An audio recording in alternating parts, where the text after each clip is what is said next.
All right. We have a serious topic. Not that the topics we've been discussing have not been serious. However, we're going to start to get into the topics, what I call the not sexy topics. The topics that when I covered personal finance, it's like, oh God, the topics that most people are like, we don't want to talk about that. We don't want to talk about death. We're going to start talking about wills and estates. And we're going to start this conversation off. This session will be about power of attorney. So even if you have not planned a will, even if you haven't done any estate planning, set up a trust, first things first, you need to have a power of attorney. And your power of attorney, most times people talk about a living will, a living trust. Most people know of a power of attorney for healthcare. So if you've ever had a major surgery, or if you've had a family member that's had a major surgery where, any surgery, there's a possibility things can go wrong. And they always ask you, who is the person that can make medical decisions on your behalf should you become incapacitated or unable to do so. Most states, if you're married, it is presumed that your spouse or partner, if you're married, is that person. Otherwise, and particularly if you're single or something like that, you need to designate a power of attorney for healthcare. And most states do have a website. It's probably under their public health side where you can just print out a power of attorney for healthcare. Some of them probably call it a different thing, but just type in power of attorney, healthcare, your state in Google, and it'll probably pop up. But also you want to you need to have, particularly if you're divorced. I've been shocked and amazed at friends who have been separated and divorced, and they have not changed the power of attorney or change their will. So I'm like, you're separated and divorced from the person that you were like, you no longer love, like, whatever. But legally, they are still the person that can make decisions on your behalf. And they're just the form that you need to fill out for that. So, and also for people over 18, like if you're a minor under 18, it's presumed that the parent or the legal guardian is the person that is making these decisions for you. But hello parents, your child's going off to college. Even though they're a dependent of yours, you need to be having conversations with your child in that 18 to 21 stage. Okay, if they worked, your work says who's the person to contact in case of an emergency. Okay, who's the contact in case of emergency? Think of that as your power of attorney for healthcare. If something happens, you go in for a routine thing, and oh my gosh, there needs to be surgery. And a lot of times this happens.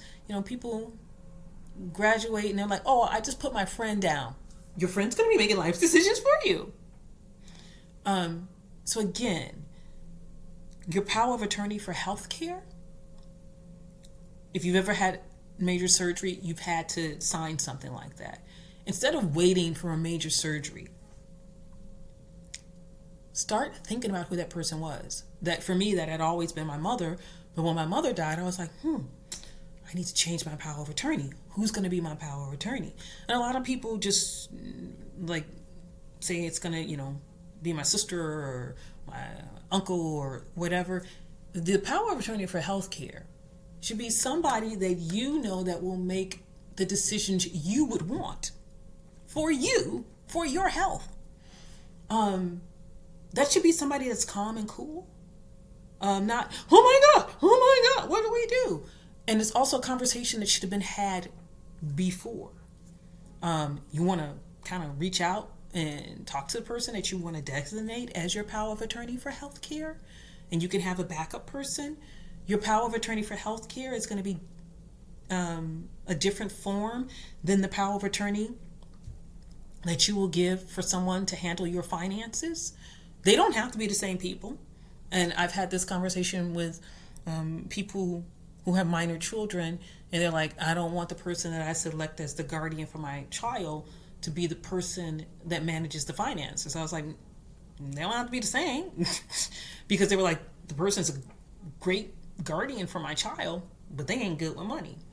So you can have a power of attorney for healthcare, and that can be totally separate for your power of attorney for finances. And if you are married, you and your husband have to do that.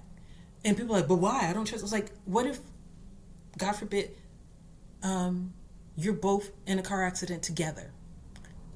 You're both in surgery. And you've just listed each other as power of attorney. Well, if you're both in a car accident, you're in an airplane, God forbid, the plane, you're in a crash together, who makes decisions? You have to have a backup person. And this is where, have an accountant. Talk to a lawyer. Talk to a financial advisor. And I want you guys to go back to my Transitions 2025 video, because people are like, I can't afford a lawyer. I can't afford a financial advisor. Yes, you can. Because guess what? There are free services. Woo-hoo-hoo-hoo.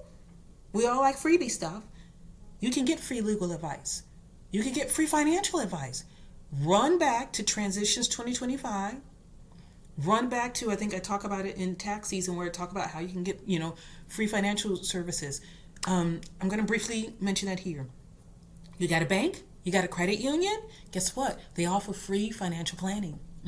Yes, they do. You have a 401k?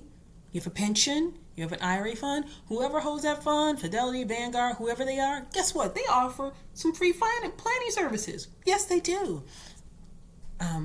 Lawyers, most bar associations offer pro bono services. Your local bar association, legal aid. You're like, oh, but they only do stuff for house. There is always some pro bono service that will offer free wills and estates planning. Do your homework. It doesn't take much. So there are resources out there. You need to have these conversations. Who is going to be the power of attorney for my health care? First, do the power of attorney for health care. That's your homework assignment for this session. Get a power of attorney for health care. And that should be a person like where you discuss, do I want a DNR? What's a DNR? Do not resuscitate. Do I want to do not resuscitate? And that person needs to be able to honor your wishes. If something happens, do I want to be cremated? Do I want to donate my organs? This person is someone that you are picking that will honor your wishes. They're going to be calm and cool under pressure. But this is a real conversation that needs to be had, and you need to think through. If you have children, you need to be thinking about that. Are you an adult caregiver? And if, for my sandwich generation, you are an adult and now your parents are aging and you have to be their caregiver. You need to have conversations with mom, dad, or whoever, aunt, uncle, granny that you're taking care of. Do we have a power of attorney for health care? Do you have a will? Who do you have over your finances? Because here's something that happened. Family member passed. Didn't find out until a month later this family member passed. I was like, told the immediate person, I was like, that's odd. They have to tell immediate family. How is it a month went by and you guys, not only did the family member pass, they were buried and none of the family knew. How? Turns out, a grandchild somehow, because this family member was in a nursing home and the mental faculties were whatever, a relative went in and made themselves power of attorney for healthcare. How? Don't know.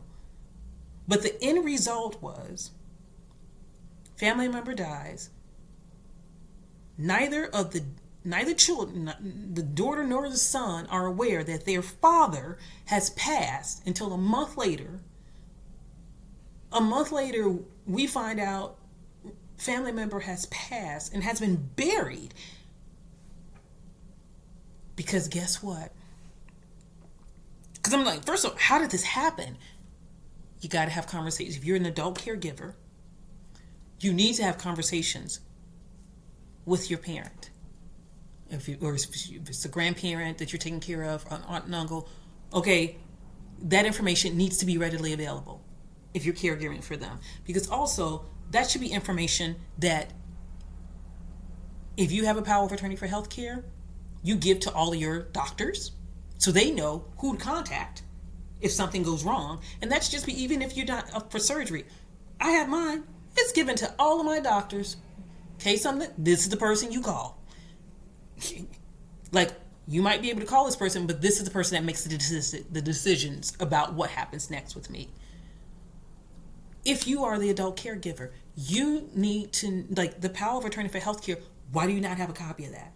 If you're the one taking the person to the doctor and stuff like that, they need to have that. So in case anything happens, the proper people are notified. So first things we're doing, you're 18 and over, who is your power of attorney for healthcare? If you are caregiving for someone, your parent, mom, dad, who is, and it doesn't have to be you. When my mama said, it don't have to be me, mom, but you gotta go through this. You know, it could be the oldest, but because you put who you want and then have a backup person. But that has to happen.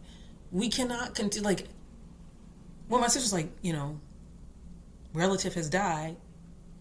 Oh, when? A month ago. How? How did he die a month ago? And because I'm like, we need to sue somebody. But no. You don't want to be caught in that situation. Or, come to find out, I've had people come to me with questions like, they had their family member, their mother, or whoever, has died, only to find out that somehow someone that they either paid to help out, or even a relative or something, like I said, like somebody else has disinherited them. They've claimed all of this stuff. So this whole, we don't want to talk about wills or life insurance or, an estate planning, because that's talking about death. I'm like, no, this is talking about financially bankrupting your loved ones. Or, better yet, if you haven't bothered to get a POA and your butt is separated, guess who gets to make your life decisions? Example, Lamar Odom. He was separated but not divorced when he had his incident. So, guess who was like, we finna make his decisions about what happens to him in that hospital? If you've been separated, divorced, there's been a death, you need to look into that power of attorney for a healthcare situation, that power of attorney for a financial situation. Any major life event, and this is going to be the theme throughout all of these videos, any major life event, any of those changes, let me check in with the lawyer, let me check in with the accountant, let me check in with my financial advisor. How does this impact me? How does this impact my finances? How does this impact my retirement? How does this impact my mental and emotional? Avoiding it? Like I said, I've had too many horror stories about people not doing it, and worst case scenario, like death happens or something bad happens, someone is in an accident and they're incapacitated, and you can't do what you need to do to help them because they either didn't have that in place, or you're going to have to go through a bunch of hoops and loops and legal fees to make it happen. or some fraud has happened. And a lot of times by then,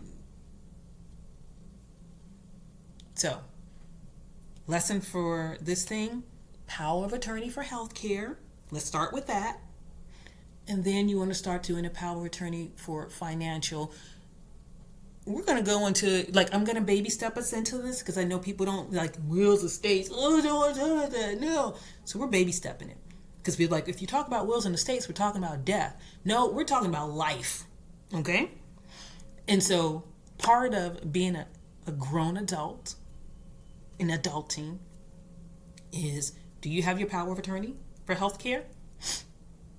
Is it on file at your doctor's offices? The important people in your life know who, like, where it's at, where the document's at? Or do the people who you want to be your power of attorney for healthcare, do they know you've selected them? So yeah, homework assignment, and we're baby stepping this. We're baby stepping this wills and estates. We're gonna go deep. We're gonna even go into funeral preparations. Oh yes, ma'am. We go in there. Love y'all. All right.